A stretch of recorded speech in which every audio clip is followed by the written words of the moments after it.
Intentional Optimists, Unconventional Leaders podcast guest speaker series live show. I am here today with podcast episode number 122 guest Kim Sorrelle. Welcome, Kim. Andrea, it's so nice to be here. I've been so looking forward to talking to you again. I love talking to you. I know my podcast producer kind of jokes. She's like, do you just have like a love fest on every single podcast? Yes, but this one was particularly lovey.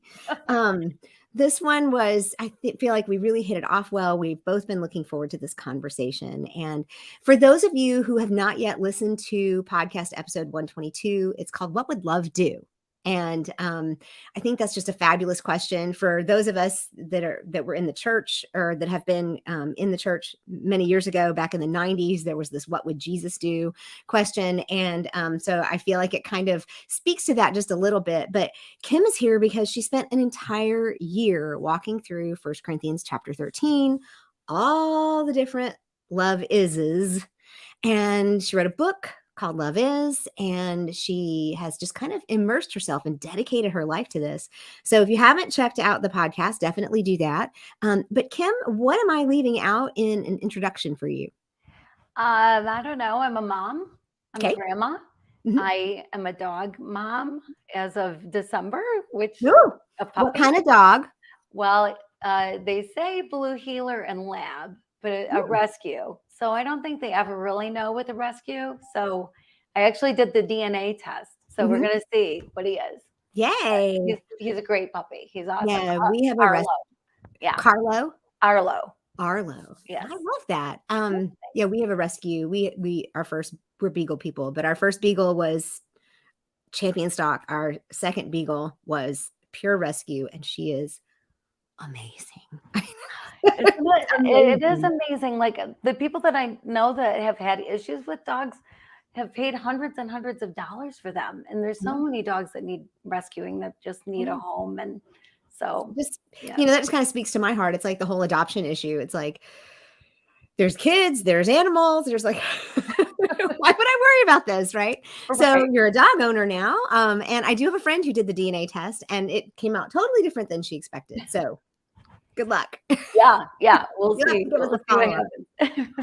So, okay. So these are like identifiers for you. These are like the people that you interact with and the things that you do. But you're also like a lifelong entrepreneur and an author. What else am I leaving out? Because there's a lot. Yeah. Well, I have a podcast, a celebrity interview podcast. So I've interviewed people from The Chosen and like Dallas Jenkins, who started the whole thing, and other actors, actresses, or country singer. I guess actor is the only word to use, not actress anymore. But anyway, country singers. Yeah. And whoever. But all people that love Jesus and are doing something publicly and demonstrating it. And so anyway, so it's been fun. And I have a TV show. That's a new thing. Okay. It hasn't started yet. It's starting in a couple weeks. It's going to be on Wednesdays at 7:00 p.m. Eastern time. It's called Heart and Soul with Kim Sorrelle. And it's a talk show, hour-long live talk show. Where will this be? It's Bold Brave TV Network is the network, and it's on Amazon Fire, Spotify TV, some other platforms, streaming platforms, as well as just the audio on iHeartRadio and other places. Yay! I know, it'll be fun. Congratulations. Everything's just going, yeah. Everybody needs some love. I think that's what it is. Gosh, we do. And we're smack in the middle of, and I've already done this for a couple of years. It just is bringing it all back up, and an Enneagram study. And I am an Enneagram 6. And so I don't know if you know anything about Enneagram, but we're like the fear people. But the antidote to that is never courage. It's always faith. And it's moving from fear into love. And I was like, I get to talk to Kim this week. It's all about love. And so for anybody watching or listening, it's like, you don't need to be in the Christian space to understand and really benefit from your book. This is just universal principles that, are really you've lived it out in your life. So tell us a little bit about it. We kind of talked at the beginning or before we hit record or go live here about some of the things that you didn't expect or that were hard or that nobody really talks about much. So, give us a little bit of behind the scenes or some things we're not going to get someplace else. Yeah. Yeah. Well, yes. So I did use 1 Corinthians 13 and I used one a month. There are actually 14 is's and isn'ts of love in the chapter. And so it took me a little longer than a year, but I focused on one a month and every one of them kind of blew my mind because we think they sound so simple, right? Like love is patient. We know what patience is. Love is kind, does not envy. Well, of course it doesn't boast. Well, of course not, Yeah. They seem so easy, but what they mean is so different. You put love is or love is not in front of anything, and it changes the definition. Mm. Yeah, like kind. I thought, oh my gosh, what Uh-huh. an easy month that will be, right? And I didn't find any of them until the end of the month. I looked and looked and looked, and what could be different about love that is kind? But in that month, I love to go to this place in Port-au-Prince. It's called the Home for Sick Children, and it's run by the Sisters of Charity, Mother Teresa's order. Mm. And oh my word, these women are just so loving and so kind. And I love to go to the lower level. They have the institutional cribs, just a sea of them. And I love to hone in on a baby and just love on a baby and spend the day and just bond and help with feeding and changing diapers and whatever needs to happen. And so that month I went there at the end of the month and I went down and I saw this gorgeous newborn. And you never see newborns. I mean, this was a brand new baby that was down there in this pink sleeper. And so I wandered over and there was oxygen going in the baby's nose and an IV. And I was, oh my word, what is up with this baby? And then I noticed a woman standing at the end of the crib and found out that that was Natalie. Christopher, it was in the pink sleeper that was probably donated by somebody in the US, probably worn by some pretty baby girl in the US. And he was actually 3 weeks old. And his grandma is one that brought him because his mom died shortly after giving birth on the dirt floor of the one-room house. And Christopher wouldn't take milk. And Natalie thought maybe it's because it wasn't his mother's milk.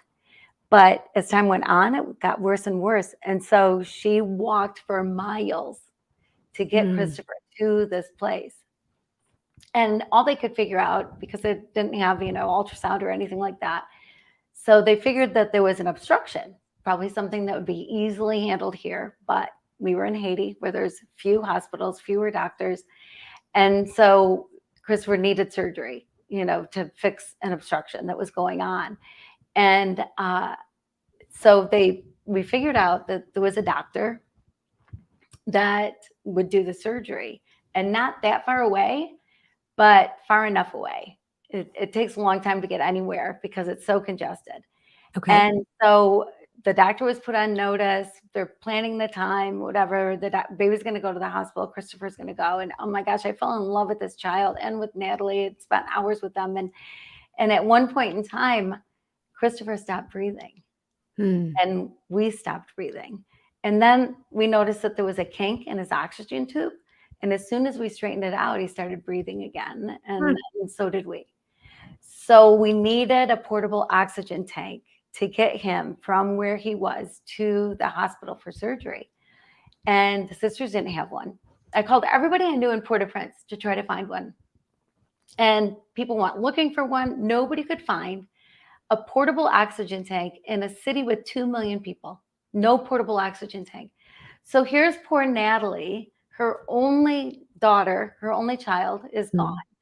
This is her only relative, Christopher, her grandson. That's such a bond. And she has to make this choice. Does she risk him not having oxygen and get him to the hospital? Like, how are they going to do it? Because without oxygen, he'll die. And if he doesn't have the surgery, he'll die. So it was such a horrible decision to have to make. But of course, surgery was really his only choice. So they pulled a van up close to the door. And as soon as they did, they kept the motor running. And then one of the sisters grabbed his IV bag, and the other sister swooped him up in her arms, and they both ran for the door, taking the oxygen off, and they were just gone. And I was like, oh my gosh, that was so fast. And then I turned around and Natalie was still there. And I'm like, Natalie, go, go. I thought maybe she didn't know she could go. And then she pointed down at her feet and she had no shoes. And she knew that they would not let her in the hospital without shoes on. Mm. And so I whipped off my sandals. I put them in one of her hands, grabbed her by the other hand, ran her out the door. She hopped in just as the van was pulling away. Mm. And then I finally understood love is kind. I finally understood it. So, we know kind. We do kind things, say kind words, show kindness. But love that is kind has no expectation of getting anything in return. So I know I'll never see my sandals again. I knew that. I would never see them again. I did a kind thing and then I understood it.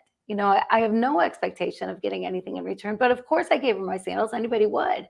Yeah. But what she gave me, sharing Christopher with me for the day, was such a gift. And she never expected anything from me. She wasn't expecting my sandals. She had no expectation of getting anything from me. That is love that is kind, not a thank you, not a anything. No expectation of anything in return. Yeah, and she could have easily said, excuse me, this is my grandbaby. Back it off, lady. Right. Like, who are you? So easily. Yeah. Yeah. And a lot of times we think it's the small things, do random acts of kindness. And there's nothing wrong with that. I mean, they still meet that definition of expecting nothing in return. But it's when we're I love that you said it's when you do it, then right? Once you do it, then you've actually tapped into what it means to be kind. So this kind of goes to another one of the points that we discussed in our podcast interview, is that it's an action verb. It's a verb. It's not, love is not something that you feel. It is something that you do. Right. It's something that you are. Yeah. Really. John says that God is love, not that God loves, but that he is love. And so we are love because we're created in his image. So we are love. It's who you are. Yeah. So it's walking, talking, living, breathing, and how you decide to show up with it is up to you. If you decide to walk it out and live it is up to you. So what is another one that nobody really talks about, or one that was super hard for you to learn? I know we said, well, what about self-love? Right. Yeah. That's not in there. It's not one of the 14. Love is all about self-care, or love cares for me. Right. But we're told to love others and love ourselves. Right. As we love ourselves. Exactly. And you need to love yourself. And sometimes we are our worst critics. We can be so hard on ourselves, comparing ourselves to others and thinking we should look a certain way. We should be a certain weight. We should be a certain height. We should wear certain clothes and makeup and, whatever it is. Women, especially, we're just so hard on ourselves. And so sometimes that love that we have for ourselves dwindles. And when that dwindles, then our love that we have for others also dwindles. And so it's important that you love yourself. And, I think about the Mona Lisa. The Mona Lisa is, if it ever went up for auction, I don't even know, Andrea, how many millions and millions and millions of dollars, right? Somebody would pay for the Mona Lisa. Right. And it's because it's a one-of-a-kind masterpiece. And so are you.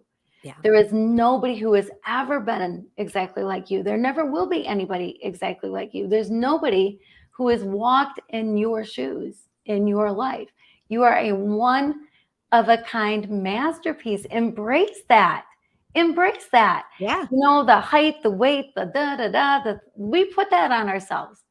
The world has created that. That's not written anywhere anciently that this is the way you have to look or whatever. That's what you have to wear, Like the height in proportion or weight in proportion to height. I always say that wrong. It's weight in proportion to height. It's like, what does that mean?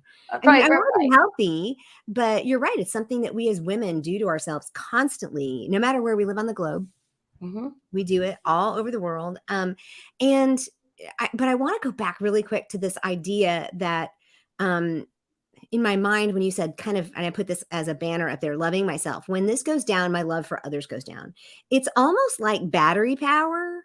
Is that, I mean, I was just kind of seeing this thing go down. And so is that kind of what you mean? Like when the love for myself goes up here, then the love for others also goes up here. And am I hearing it right? Yeah, absolutely. I mean, love also means that you're comfortable with who you are, that Hmm. you realize your value, you realize your worth, and you realize your uniqueness, your specialness. And when you realize your own uniqueness and specialness, you see that those attributes in other people. And when you treat people like that, like you recognize that it's so special that people are unique and different. And you might not agree with them. You might not like everything they do. You might not like everything they say, but they are unique and special, just like Sorry. you. Shocking. No, that never happens. Right. So, what are some really good habits, or I'm going to get into that because, it's real easy for us to sit here, you and me, and say, you're created in God's image and you're special and there's nobody else like you. But I'm sure you talk with people. I mean, you as a coach, like if I just pop over to your page, you have a Love Is challenge. You have individual, I don't know if it's individual and group coaching, liberated love, and what is a love coach.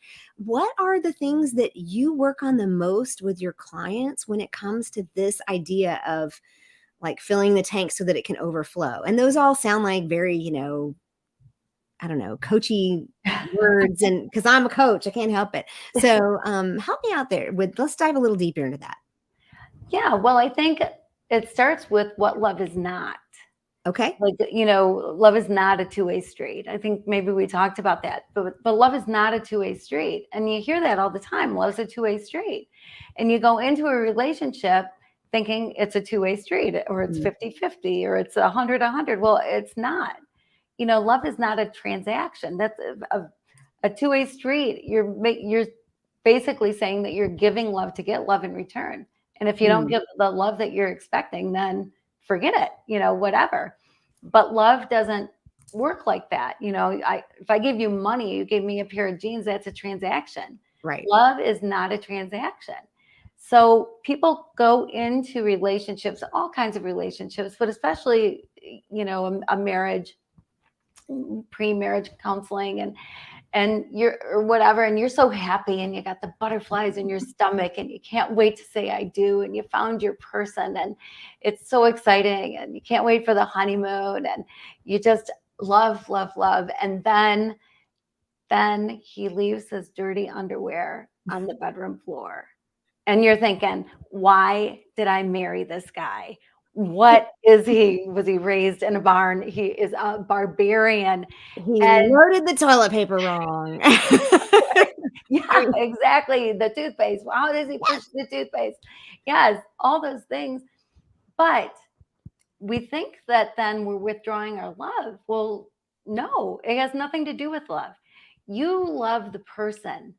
You fall in love with the person. You marry the person. He's not throw underwear on the floor guy. He's No. the guy that you love, the Tom, Rich, whatever his name is, or whatever her name is. They're the person that you love. It's the person that you love, not the little things that they do. So if you know that and you think about it, then the little things, you shouldn't be withdrawing love or feeling like your love tank's going down, that your battery is decreasing because you love the person. So how does that correlate with how I love myself? Well, kind of the same thing, right? Like we all make mistakes. I think. I guess I can't speak for the world, but speaking for myself, I know I have made mistakes and I have done things that I regret or said things that I went, oh my gosh, I just put my foot in my mouth or, whatever things happen. And then again, my gosh, you can remember those things that you did wrong and then dwell on them and then go, God, why was I so stupid? Like, why did I do that? Or, why didn't I see that? Or whatever it is. again, we can be so hard on ourselves, but let it go. That's not who you are. Yeah, maybe you said something you shouldn't have said, and next time just don't say it. But don't dwell on it. That's not who you are. You're not that one sentence. There's so much more to you than one conversation, than one moment in time. Time, everything comes to pass, right? It comes to pass. And it came to pass. I love that. And it I know. came to pass because then it's in the past. Let it go. And don't judge yourself or other people on things like that. Well, and that's something that I've learned over time. As many times as I've been around the sun, each year gives me a little bit more wisdom. And one of the things that I've been sharing a lot lately is anxiety. Really, people resonate with this idea of anxiety, and we all worry and use that word worry and dwell on. And one of the things I noticed is, just kind of like if you picture the world spinning, here's the world and I'm just walking across it, it's still going to keep spinning, right? Whether or not I walk, I could stand here or I could keep going. And 99 times out of 100, if I just keep going, whatever I'm feeling will pass. Whatever's happening will pass. I will survive that situation. Now, that doesn't have to, that doesn't say there aren't situations we need to get out of. And that doesn't mean that there aren't things that we need to change. But so many times we get ourselves caught in these spiraling ideas that, I'm so terrible because, or life is so terrible because. But as long as we just keep walking, kind of like Dory from just keep swimming. Dory from Finding Nemo, just keep swimming. I really resonated with her.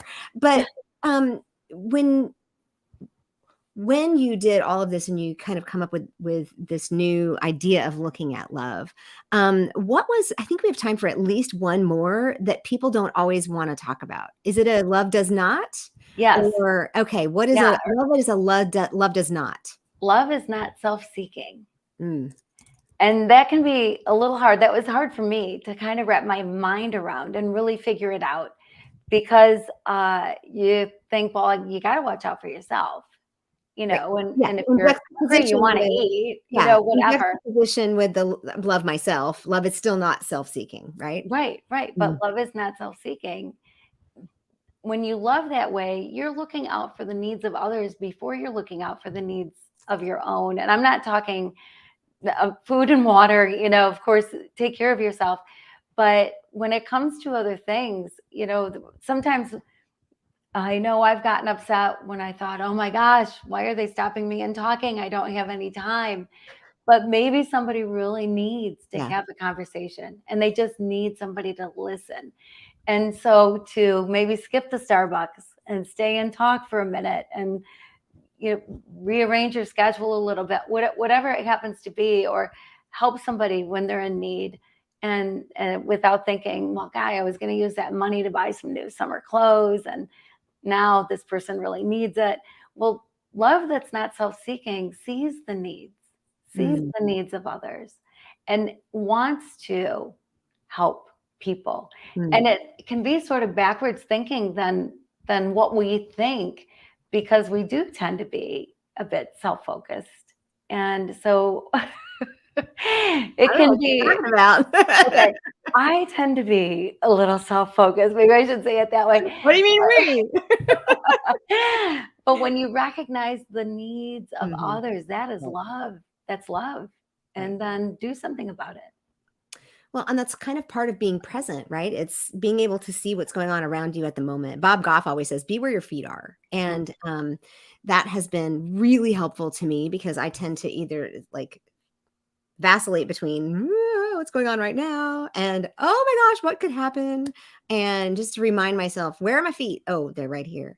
And, if you want to talk about stories from scripture of Jesus, the way he saw people. We're kind of working through John right now, and we've just finished a few lessons. I'm a Sunday school teacher, in case y'all didn't know. And so we just finished a few lessons on Jesus, like seeing the blind man at the gate when he was being rushed out of the temple, and Jesus walking into the pool at Bethesda and seeing the man who'd been there for 38 years. And so it's just been this really good reminder that, and the way you said it was, love is kind, or it's not self-seeking, actually sees the needs of others. And because I think that can be one of our biggest hurdles. It can be. It can be. I think seeing the needs and fulfilling the needs, or helping with the needs, I think, but also understanding what's a need and what's not a need, right? Because we can misunderstand love so easily. Like if you have a child with an addiction, it can be so easy to just bring them back, which would be, the son who walks away and the father welcomes him back. Well, that's how God is, which is wonderful. But the reality is, with that, it's a different thing. With what I'm talking about, it's when you cross the line of enabling. Yeah. And you feel like love says stick with it. Love says stay. Well, love always hopes. Love says love always hopes. So you always hope. You're praying diligently, like you're hoping that things will change. But you have to know when to not cross that line of enabling and see what are their needs for real. Yeah, well, I think that's where I was gonna jump in. I'm like, let her finish. Because I think understanding what the real need is, it's really easy to see something on the surface, but to look down below and see what the real need is.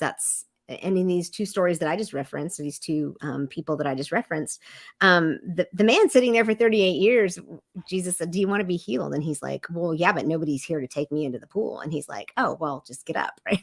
It's like Jesus saw below, he was abandoned and he didn't have anybody to help him. But this guy could only see, well, if somebody would just carry me in, to the pool. And if you don't know that story, it's a great one. You can look it up in like on Bible Gateway or something. But I think it helps me to say, I have to look deeper. I can't just gloss over the surface, because that's really easy. That's really safe. Right. It is. It is. Like, people in an abusive relationship, it can be easy to think that love says, oh my gosh, you said I do, you got to stay. You got to stick in that relationship. And I believe love says the opposite. Love says, get the heck out of there. Yeah. For a couple reasons. One is nobody should be abused. Right. Like you're worthy of not being abused. You don't have to be abused. But the other thing is if you stay, you're enabling the person to keep abusing. Yeah. If you walk away, you're giving them a chance to take a look at themselves and see what they can do about it, and see if they want to change, because you don't control that. You have no control. But see if they want to want to make a change. But if you stay, the situation isn't going to change. So love would say walk away, which is, again, going deeper, like what you were talking about, going deeper, not just the surface of it. And, that's not just in church culture. That's in our society. It's like, oh, no, you're supposed to stay married forever. It's like, hang on. Or as my 14-year-old son would say, hold up, wait a minute. Something right here.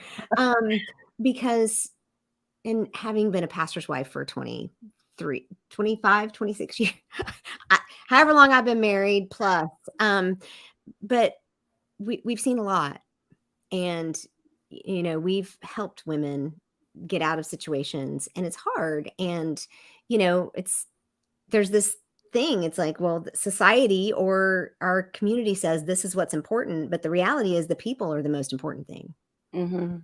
And being willing to look at that and say, but there's a person here. There's a person here that needs safety and security and love and care. And that's what's not happening over here. So we have to take care of that. Is that a little bit of what kind of... I love what you just said. I love how you put that. Absolutely. Yeah, for sure. I mean, you got to see what is happening, and then what would love do about it. Yeah. And guess what? You have permission.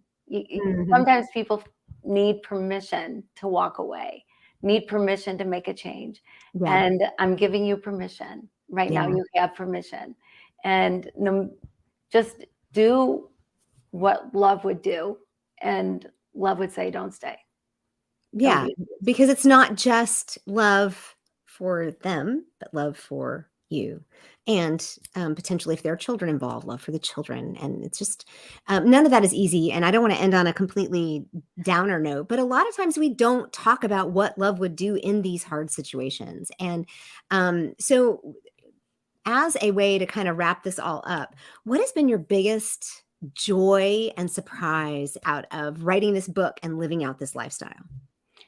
There is such freedom in just living love, in just loving people. Mm. There's so much freedom in it because you don't have to fix anybody.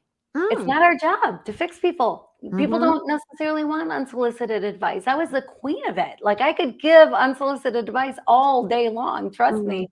I can look from the outside in and go, "God, if they just, shoot, their life would be easier." Well, people don't want it. People don't want to Yeah. hear it. And so you don't have to give it. Know that it's not your job to fix people. Don't Mm. judge. There's no judgment with love. So you don't have to judge. Mm. People live the lives that they believe they're created to live. People live who they're created to be, who they believe they're created to be. Let them. Let Mm. people live who they are as they let you live who you are. That's and that's really easy to say, and it's another one of those that goes a lot deeper because a lot of times we're not comfortable with who we are, therefore we feel like we have to change everybody else around to suit who we are. And this is just all an ongoing project. I want to make sure that people have your website, which is kimsorrelle.com. I've put that at the bottom of the screen here. And you do have a 14-day challenge, which of course corresponds with the 14 love is and isn't, that is free to do. And is there anything else? Like, you've got a TV show coming out, you do have a podcast. I don't think I had that in my show notes before. So it, definitely check out any podcasts. Is there anything else that we need to close on before, like, to share before we go today? Well, I would say that love is so much simpler than you think it Mm. is. And let it be simple. Don't complicate it. Just recognize love when you see it, and just love. It's really all you have to do. We're not judge and jury. We're not anything Mm. else. We're supposed to be vessels of love. We're supposed to love ourselves and love each other. And Mm. that's all you have to do. Yeah, John Maxwell talks about leadership and how we lead and influence as being a river and not a lake or not a pond, Oh, I right? like that. Let it I flow like through, right? Let love be something that flows through and touches everybody around you. If you want to be a charismatic leader, if you want to be popular, if you, not that that's something that we're looking for, but if you want to enjoy relationships, love really is the key. Yeah, yeah. Mm. Love is the answer. It's true. If you think about who you want to hang out with, it's probably the people that are the most loving. Oh, absolutely. And as we close out here, I wanted to ask you, does anybody ever sing Journey to you? Or is it Foreigner? I wanna know Uh-huh. what love is. Yeah. Um, and then you just quoted another one, "Love is the answer." It's like, is that the Beatles? So there's lots of opportunities for some really great stuff here. So y'all check out Kim Sorrelle. Check out her 14-day challenge. Who knows? Maybe you don't really know what love is. Maybe this is something that you want to work on. If you want her story, make sure you check out episode 122 on the Intentional Optimist Unconventional Leaders podcast. Kim, it's always a delight, and I look forward to knowing you better in the future and learning a little bit more about what love is. Thank you. You right back at you, Andrea. All right, y'all have a great one.